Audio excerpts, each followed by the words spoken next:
यदि आप भगवान भोलेनाथ के सच्चे भक्त हैं, उन्हें सच्चे मन से अपना मानते हैं, तो इस कथा को अंत तक जरूर सुने।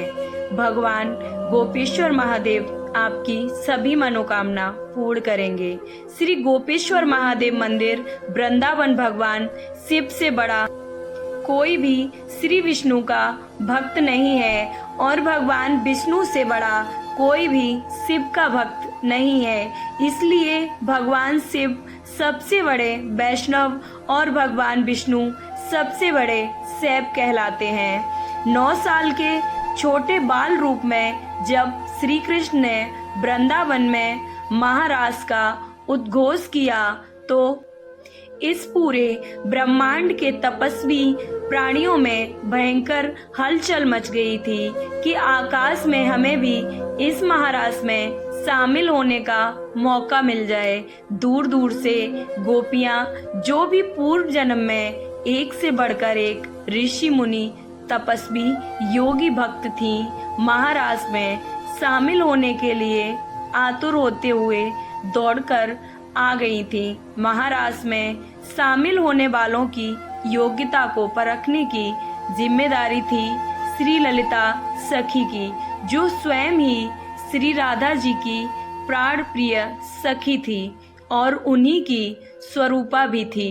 हमेशा एकांत में रहकर हमेशा कठोर तपस्या करने वाले भगवान शिव को जब यह सब बात पता चली कि श्री कृष्ण महाराज शुरू करने जा रहे हैं, तो वो भी अत्यंत प्रसन्न हुए और प्रसन्न होकर वो तुरंत अपनी तपस्या छोड़कर पहुँचे श्री वृंदावन धाम और बड़े आराम से सभी गोपियों के साथ रास स्थल में प्रवेश करने लगे।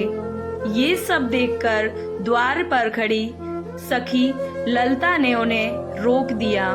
श्री ललिता सखी ने रोक दिया और बोली, हे महाप्रभु, रास में सम्मिलित होने के लिए स्त्रीत्व जरूरी है। तो भोलेनाथ ने तुरंत कहा कि ठीक है, हमें तो महाराज देखना ही है, तो हमें स्त्री बना दो।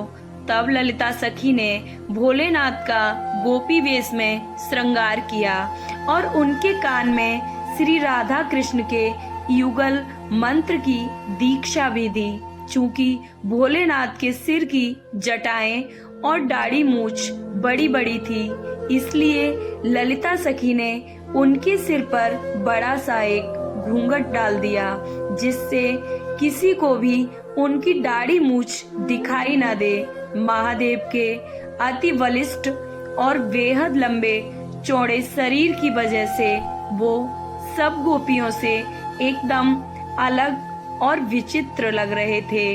गोपी जैसे बिल्कुल नहीं लग रहे थे, जिसकी वजह से हर गोपी उनको बड़े आश्चर्य से ही देखे जा रही थी।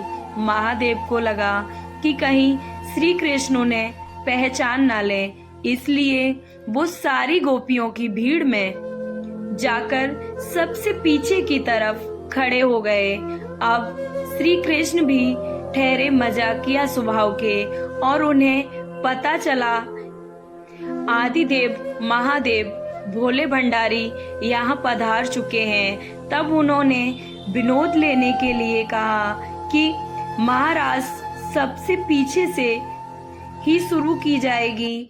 इतना सुनते ही अब भोलेनाथ बहुत ही घबरा गए थे और घूंघट में ही दौड़ते दौड़ते सबसे आगे आकर खड़े हो गए। और जैसे ही वो आगे आकर खड़े हुए, वैसे ही श्री कृष्ण ने फिर से कहा कि अब महाराज हम आगे से ही शुरू करेंगे। तब महादेव फिर से दौड़कर पीछे की तरफ पहुंच गए।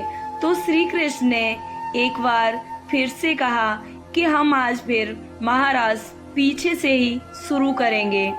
तब महादेव फिर से दौड़कर आगे आ गए। इस तरह से कुछ देर तक चलता रहा और बाकी की सारी करोड़ों गोपियां खाली आश्चर्य में ही खड़ी होकर ही श्री कृष्ण और श्री महादेव के बीच की लीला बस देखे ही जा रही थी और ये सोच रही थी कि ये कौन सी गोपी है जो डील डॉल से तो भारी भरकम है, पर बार बार गजब शर्माकर कभी आगे भाग रही है तो कभी पीछे भाग रही है, और जैसे लग रहा है कि श्री कृष्ण भी इसको बस जानबूझकर परेशान कर रहे हैं, हैरान करने के लिए ही बार बार बस आगे पीछे का नाम ले रहे हों। कुछ देर बाद श्री कृष्ण ने कहा कि महाराज, सबसे पहले इस चंचल गोपी से ही शुरू होगा जो अब स्थिर बैठना ही नहीं चाह रही है।